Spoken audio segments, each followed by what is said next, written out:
Hi friends. நம்ம இன்னைக்கு எதை பற்றி பார்க்க போகிறோம்னு பார்த்தீங்கன்னா, நான் இது வரைக்கும் அனலைஸ் பண்ணி போட்ட ஸ்டாக்கோட ஸ்டேட்டஸ் என்னங்கிறத நம்ம டீட்டெயிலாக நம்ம பார்ப்போம். நான் இப்போ எஸ் பேங்க் எடுத்திருக்கேன். இப்போ இங்கே ட்ரேட் ஆகிட்டு இருக்குன்னு பார்த்தீங்கன்னா 29.10 கிட்ட ட்ரேட் ஆகிட்டு இருக்கு. நான் லாஸ்ட் வீக் ஒரு வீடியோ போட்டிருந்தேன். அப்போ இது 23 கிட்ட ட்ரேட் ஆகிட்டு இருக்கும்போது அப்போ சொல்லியிருந்தேன், இது 23லேயே சப்போர்ட் எடுக்கிறதுக்கான வாய்ப்பு இருக்குது. ஒருவேளை 23யே பிரேக் பண்ணிடுச்சுன்னா அட்லீஸ்ட் ஒரு 21, 22 அந்த ரேஞ்சுக்குள்ளார சப்போர்ட் எடுக்கிறதுக்கான வாய்ப்பு இருக்குன்னு சொல்லியிருந்தேன்.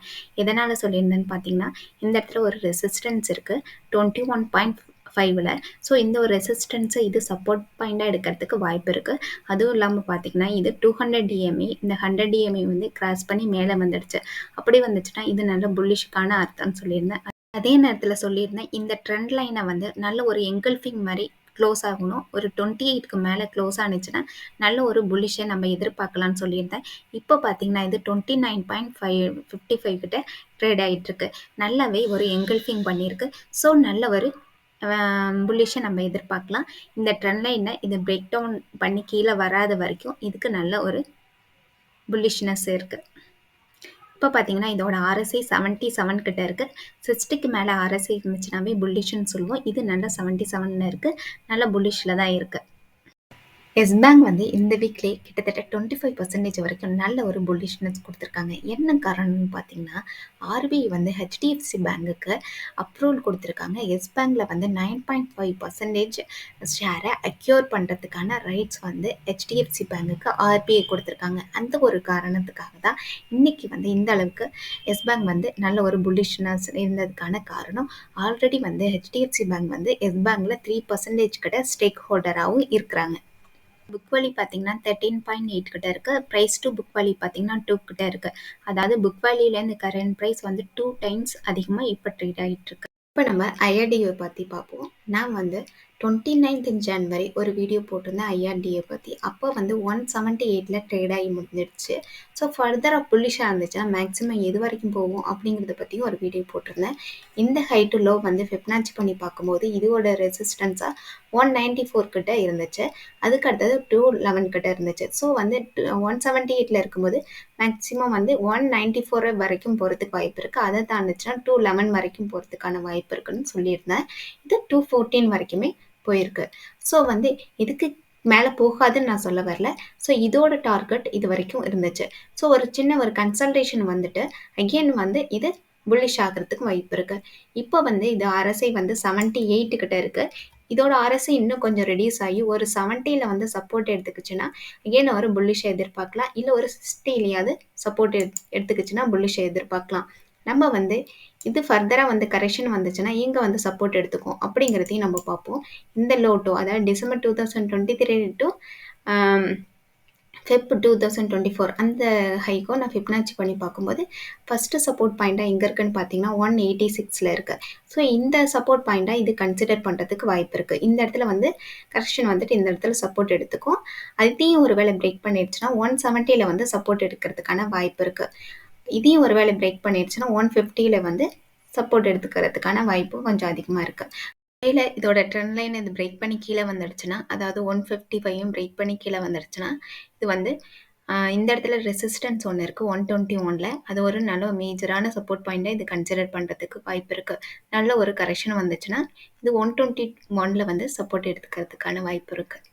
கரெக்ஷன் 150 வரைக்கும் இது சப்போர்ட் எடுத்துக்குதுன்னு வச்சுங்க. அப்போ இதோட டார்கெட் எது வரைக்கும் மேலே போகிறதுக்கு வாய்ப்பு இருக்குன்னா, அதாவது 150 வரைக்கும் கரெக்ஷன் ரெக்கவர் ஆனிச்சுன்னா இதோட ஹையை பிரேக் பண்ணிடுச்சுன்னா, அதாவது 214 பிரேக் பண்ணிடுச்சுன்னா இது 250 வரைக்கும் போகிறதுக்கு வாய்ப்பு இருக்கிறதா காமிக்குது. அதே நேரத்தில் இதோட ட்ரெண்ட் லைனை இது நல்ல ஒரு பிரேக் அவுட் ஆகி நல்லா சஸ்டெயின் ஆனிச்சுன்னா ஒரு 220 கிட்ட அந்த இடத்துல சஸ்டெயின் ஆனிச்சுன்னா நம்ம வேறொரு ட்ரெண்டை இது ஃபாலோ பண்ணுறதுக்கான வாய்ப்பு இருக்குது. இதோட புக் வேல்யூ பார்த்தீங்கன்னா 23.5 கிட்ட இருக்குது. ப்ரைஸ் டு புக் வேல்யூ பார்த்தீங்கன்னா 8.5 கிட்ட இருக்குது. அதாவது புக் வேல்யூலேருந்து கரண்ட் ப்ரைஸ் 8.5 டைம்ஸ் அதிகமாக ட்ரேட் ஆகிட்டுருக்கு. இப்போ நம்ம NHPCயை பார்ப்போம். நான் 3 days பிஃபோர் நான் வீடியோ போட்டிருந்தேன். அப்போ இது 100 ரூபீஸ் கிட்ட ட்ரேட் ஆகிட்டு இருந்துச்சு. ஸோ மேக்ஸிமம் இது 115 வரைக்கும் மேலே போகிறதுக்கு வாய்ப்பு இருக்குது அப்படின்னு சொல்லி போட்டிருந்தேன். இது 116 வரைக்கும் மேலே போயிருக்கு. ஸோ அங்கேருந்து ஒரு கரெக்ஷன் வந்திருக்கு. ஒரு மேஜரான கரெக்ஷன் வந்துச்சுன்னா எங்கே வந்து சப்போர்ட் எடுத்துக்கும் அப்படிங்கிறதையும் போட்டிருந்தேன். அப்போ வந்து ஃபஸ்ட்டு சப்போர்ட்டாக வந்து 92ன்னு போட்டிருந்தேன். ஸோ அடுத்த லெவல் 92வை ஒரு வேளை பிரேக் பண்ணிடுச்சுன்னா 77ல் வந்து சப்போர்ட் எடுத்துக்கும். ஒரு வேளை 77 பிரேக் பண்ணிடுச்சுன்னா ஒரு 65ல வந்து சப்போர்ட் எடுத்துக்கும். இது வந்து ஒரு மேஜரான கரெக்ஷன் வந்துச்சுன்னா இந்த இடத்த வந்து ஃபாலோ பண்ணும் சப்போர்ட் பாயிண்டா. அதுவே வந்து ஒரு ஷார்ட் டேர்ம் கரெக்ஷனாக வந்துச்சுன்னா எங்கே வந்து சப்போர்ட் பாயிண்டாக கன்சிடர் பண்ணணும்னு பார்த்தீங்கன்னா ₹100 கிட்ட சப்போர்ட் பாயிண்டாக கன்சிடர் பண்ணுறதுக்கு வாய்ப்பு இருக்குது. ஒருவேளை 100 பிரேக் பண்ணிச்சுன்னா ₹90 வந்து சப்போர்ட் எடுக்கிறதுக்கு வாய்ப்பு இருக்குது. அதையும் தாண்டுச்சுன்னா ₹82 தான் இது சப்போர்ட் பாயிண்ட். ஒருவேளை வந்து இது 82மே பிரேக் பண்ணிடுச்சுன்னா நம்ம லாங் வேவ்க்கு போட்டிருந்தோம் இல்லையா சப்போர்ட் பாயிண்ட், அந்த சப்போர்ட் பாயிண்டை கன்சிடர் பண்ணுறதுக்கான வாய்ப்பு இருக்குது. இன்னுமே பார்த்தீங்கன்னா ஆர்எஸ்ஐ வந்து 90 கிட்ட தான் இருக்குது. இன்னுமே ஓவர் பாட்டில் தான் இருக்குது. நம்ம 80க்கு மேலே இருந்துச்சுனாவே ஓவர் பாட்டுன்னு சொல்லுவோம். எப்போ வந்து ஆர்எஸ்ஐ வந்து ரிடியூஸ் ஆகி ஒரு 70ல் வந்து சப்போர்ட் எடுத்துக்கிச்சுன்னா அகைன் ஒரு புல்லை எதிர்பார்க்க முடியும். அட்லீஸ்ட் ஒரு 70 60லையாவது சப்போர்ட் எடுத்துக்கிச்சுன்னா நம்ம புல்லிஷை எதிர்பார்க்கலாம். இன்னும் வந்து இந்த ஆர்எஸ்ஐ கொஞ்சம் ரிடியூஸ் ஆனால் தான் அகெயின் ஒரு புல்லை எதிர்பார்க்க முடியும். இல்லை ஒரு கன்சல்டேஷன்லையாவது இருந்துட்டு புல்லை எதிர்பார்க்கலாம், புல்லிஷை எதிர்பார்க்கலாம். இதோட புக் வேல்யூ பார்த்தீங்கன்னா என்ஹெச்பிசியோட புக் வேல்யூ 38.9 கிட்ட இருக்கு. ப்ரைஸ் டு புக் வேல்யூ பார்த்தீங்கன்னா 2.65. ஸோ புக் வேல்யூலேருந்து கரண்ட் ப்ரைஸ் வந்து 2.6 டைம்ஸ் அதிகமாக இருக்கிறத காமிக்கிறாங்க. என்பிசிசியோட சார்ட் அண்ட் ஃபண்டமெண்டலை அனலைஸ் பண்ணிட்டு 5th ஒரு வீடியோ போட்டிருந்தேன். மேக்ஸிமம் எது வரைக்கும் மேலே போகிறதுக்கு வாய்ப்பு இருக்குன்னு சொல்லிட்டு இந்த ஹை டு லோ ஃபிப்னாச்சி பண்ணி பார்க்கும்போது 162 இதோட ரெசிஸ்டன்ஸ் பாயிண்டாக இருக்குது. இது வந்து 177 வரைக்குமே மேலே போயிருக்கு அப்படின்னு சொல்லி போட்டிருந்தேன். ஸோ வந்து இன்னுமே ஆர்எஸ்ஐ பார்த்தீங்கன்னா 85 கிட்ட இருக்குது. இன்னுமே ஓவர் பாட்டில் இருக்குது. இன்னும் கொஞ்சம் ஆர்எஸ்ஐ ரிடியூஸ் ஆகணும். ஒரு ஆர்எஸ்ஐ வந்து 70 கிட்ட வந்து சப்போர்ட் எடுத்துக்கிட்டா அகெயின் நம்ம ஒரு புல்லை எதிர்பார்க்க முடியும். அதே நேரத்தில் இது சப்போர்ட் எடுத்துக்கிச்சுன்னா எது வரைக்கும் கீழே வரதுக்கான வாய்ப்பு இருக்குன்னு நம்ம பார்த்துருவோம். அதே மாதிரி கரெக்ஷன் வந்துச்சுன்னா எங்கே வந்து சப்போர்ட் எடுத்துக்கும் அப்படின்னு சொல்லிட்டு நான் வீடியோ போட்டிருந்தேன். ஃபஸ்ட்டு சப்போர்ட் பாயிண்டாக 141 கிட்ட இருக்குது. அடுத்தது வந்து 120 கிட்ட இருக்குது. அதையும் ஒரு வேளை பிரேக் பண்ணிடுச்சுன்னா 100 கிட்ட இருக்கதா போட்டிருந்தேன். இதோட புக் வேல்யூ பார்த்தீங்கன்னா ₹10.9 இருக்குது. ப்ரைஸ் டு புக் வேல்யூ பார்த்தீங்கன்னா 14.6. அதாவது புக் வேல்யூலேருந்து கரண்ட் ப்ரைஸ் வந்து 14.6 டைம்ஸ் அதிகமாக இப்போ வந்து ட்ரேட் ஆகிட்டு இருக்கு. ஐஆர்எஃப்சியோட சார்ட் அண்ட் ஃபண்டமெண்டலை அனலைஸ் பண்ணிவிட்டு 2nd Feb ஒரு வீடியோ போட்டிருந்தேன்.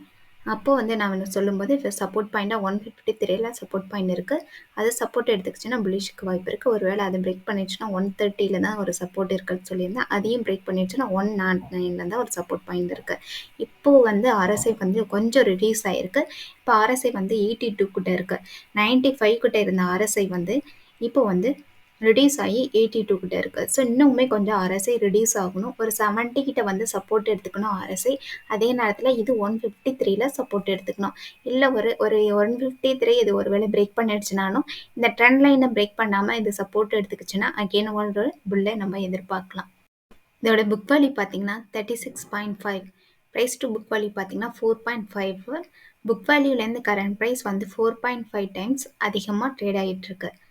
ஸோ டீட்டெயிலாக நீங்கள் ஃபண்டமெண்டலை பார்க்கணுன்னு நினச்சிங்கன்னா நான் 2nd Febல ஒரு வீடியோ போட்டிருக்கேன். அதில் போய் பாருங்கள். தேங்க்யூ. உங்களுக்கு இந்த வீடியோ பிடிச்சிருந்துச்சுன்னா லைக் பண்ணுங்கள், சப்ஸ்கிரைப் பண்ணுங்கள். இந்த வீடியோ பார்த்தீங்கன்னா எஜுகேஷன் பர்பஸ்க்காக தான். நீங்கள் ஃபர்தராக இன்வெஸ்ட்மெண்ட் பண்ணணும்னு நினச்சிங்கன்னா உங்களுடைய ஃபினான்சியல் அட்வைசரை கன்சல்ட் பண்ணிக்கிட்டு பை பண்ணுங்கள், செல் பண்ணுங்கள். தேங்க்யூ.